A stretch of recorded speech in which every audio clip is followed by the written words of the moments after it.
Today we will discuss the lesson plan for the topic people as a resource.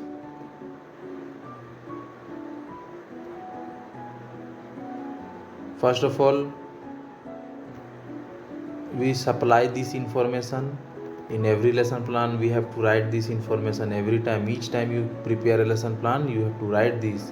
After writing this important information, you have to write the learning objectives of the teaching economics. Since this is the lesson plan of economics, you have to write the learning objectives for teaching economics in class 9.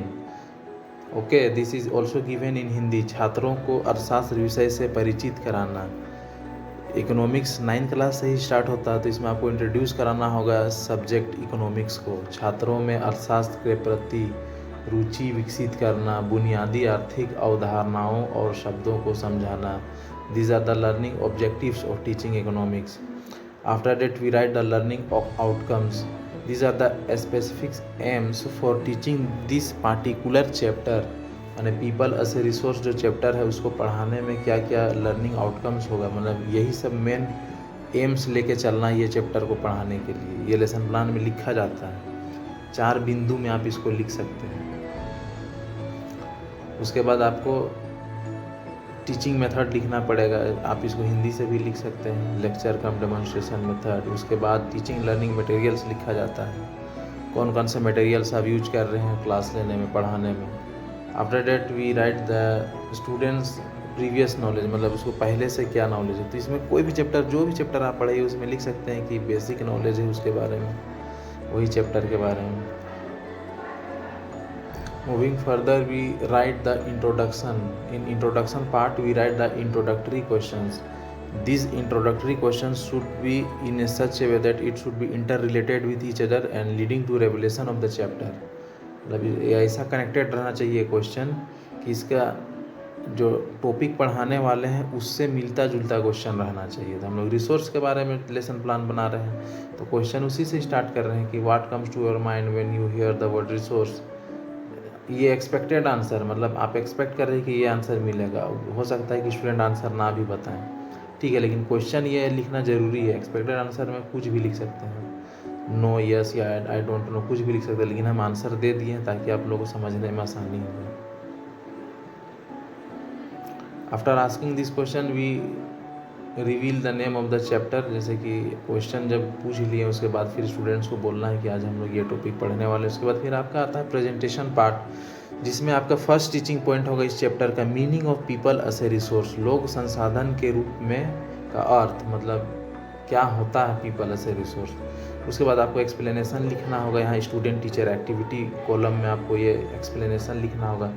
चाहे तो आप black board भी use कर सकते हैं important definition या topic लिखने में. ये ज़रूरी नहीं है, ऑप्शनल है. अगर आप ब्लैक बोर्ड ना भी यूज करें तो कोई दिक्कत नहीं है, लेकिन इंपॉर्टेंट पॉइंट लिख देने से ज़्यादा बेहतर होता है. उसके बाद फिर आपको एक्सप्लेन करना है स्टूडेंट टीचर एक्टिविटी में. ये रहा एक्सप्लेनेशन. आप इसको शॉर्ट में भी एक्सप्लेन कर सकते हैं, ज़रूरी नहीं कि हूबहू आप इसी की तरह एक्सप्लेनेशन करें. ये हिंदी में भी एक्सप्लेनेशन दिया हुआ है, आप पढ़ सकते हैं आराम से. लोक संसाधन के रूप में का अर्थ है कि जनसंख्या केवल एक संख्या नहीं बल्कि देश के लिए एक संपत्ति है. इस तरह से आपको एक्सप्लेनेशन दे देना है स्टूडेंट टीचर एक्टिविटी में, इसमें शॉर्ट वे में. उसके बाद आपको फिर आ जाना है इंटरवल क्वेश्चन. ये रहा आपका इंटरवल क्वेश्चन. कम से कम 2 इंटरवल क्वेश्चन पूछने हैं आपको. ये रहा interval question, what is meant by people as a resource. मतलब जिस टॉपिक को आप एक्सप्लेन किए उसी टॉपिक से रिलेटेड आपको इंटरवल क्वेश्चन पूछना है. और वही क्वेश्चन को फिर इस कॉलम में भी आप पूछ सकते हैं. उसके बाद आपका आ जाता है सेकंड टीचिंग पॉइंट इसी चैप्टर का या इसी टॉपिक का, how people contribute to economic development. लोग आर्थिक विकास में कैसे योगदान देते हैं, इसको भी आपको फिर एक्सप्लेन कर देना है. ठीक है, ये रहा आपका एक्सप्लेनेशन पार्ट.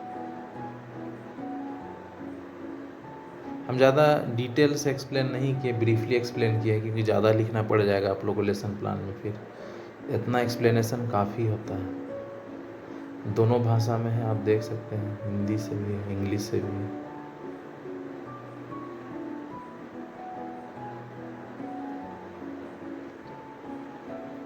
जब आपका एक्सप्लेनेशन ख़त्म हो जाता है फिर से आपको इंटरवल क्वेश्चन पूछ देना है.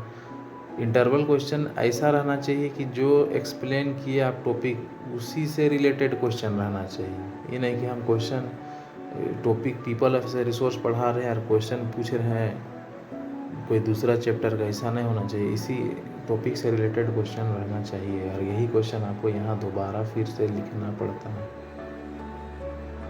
जब आप क्वेश्चन पूछ लीजिए दोनों, उसके बाद फिर आप चैप्टर को रिकैप्चुलेट कर सकते हैं, उसके कंक्लूज़न लिख सकते हैं पॉइंट में। लेसन प्लान में लिखना ज़रूरी है, मॉडर्न जो फॉर्मेट है उसमें रिकैप्चुलेशन लिखना पड़ता है।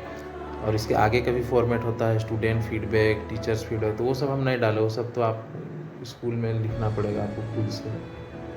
ठीक है, यहाँ पे कंक्लूज़न, फिर आपको 2 homework, at least 2 homework should be given after taking the class. Class लेने के बाद आपको 2 होमवर्क देने पड़ते हैं।